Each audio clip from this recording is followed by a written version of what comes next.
Welcome back to Kicking Around the London Underground. This week we're going to be exploring East Dulwich.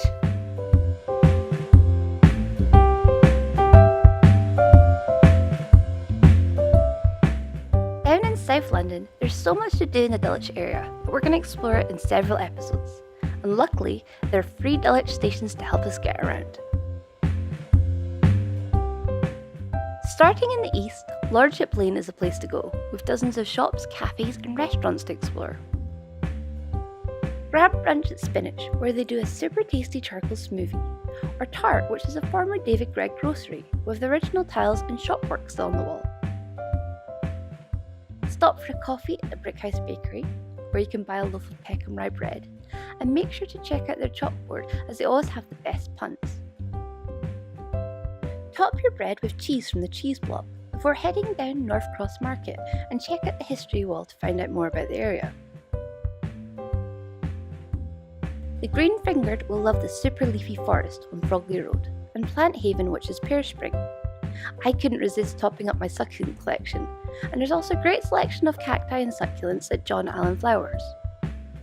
Mrs. Robinson is a shop filled with pretty things for the home, and crafters will love Really Maria with its amazing selection of haberdashery. In the evenings, head for dinner at Terroirs, where you can sip wine while tucking into French food. We had some anchovies straight from the tin. Or, if you're in the mood for some Japanese food, visit Yama Momo for sushi and cocktails. My Royal Dynasty cocktail was made with rose jam, champagne, strawberry sorbet and topped with a fortune cookie. End the evening with a movie at the Dulwich Picturehouse. Saving the best for last, there's nothing else in London quite like the House of Dreams. Home to artist Stephen Wright and open to the public a few times a year. Describing it as part art installation, part shrine, Stephen has transformed the downstairs floor of his home into a dreamland, filled with quotes, souvenirs and art.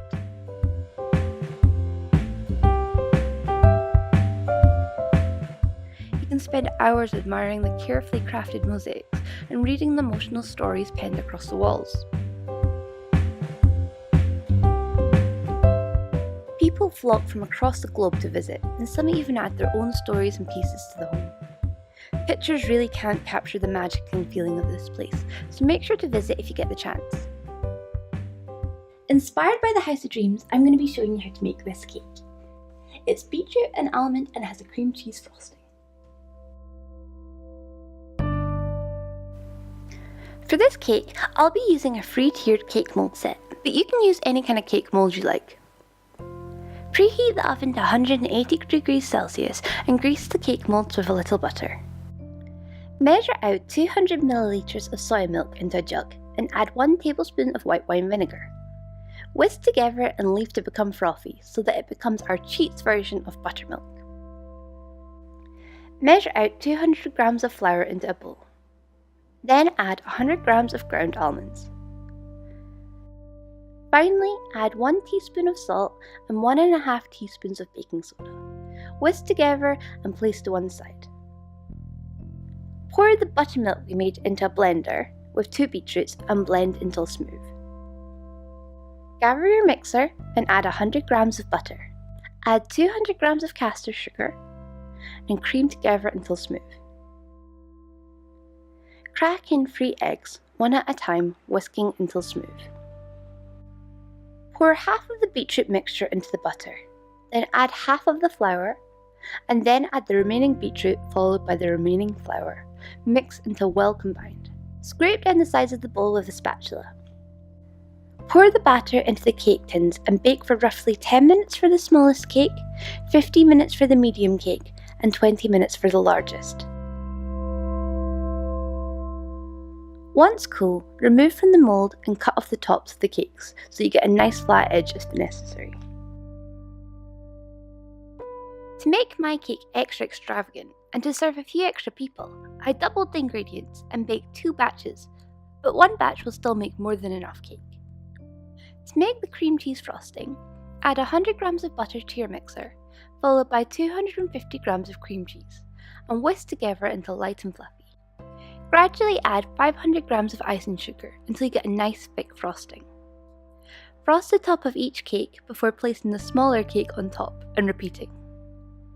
Cover the whole cake in a nice even layer of frosting, smoothing out with a palette knife. To make the decorations, I took some sheets of edible rice paper and copied down quotes I'd read in the House of Dreams with a cake pen before cutting into small rectangles. I then covered the cake in quotes, pressing them into the icing. I then added a handful of rainbow drops to each layer of the cake. Finally, I embedded lots and lots of sprinkles in the icing on the sides of the cake. Don't worry if it looks a bit messy, we want it to look like putty used to make the mosaic in the House of Dreams. The finishing touch was a House of Dreams cake topper that I'd made out of card, but get creative and use whatever inspires you the most.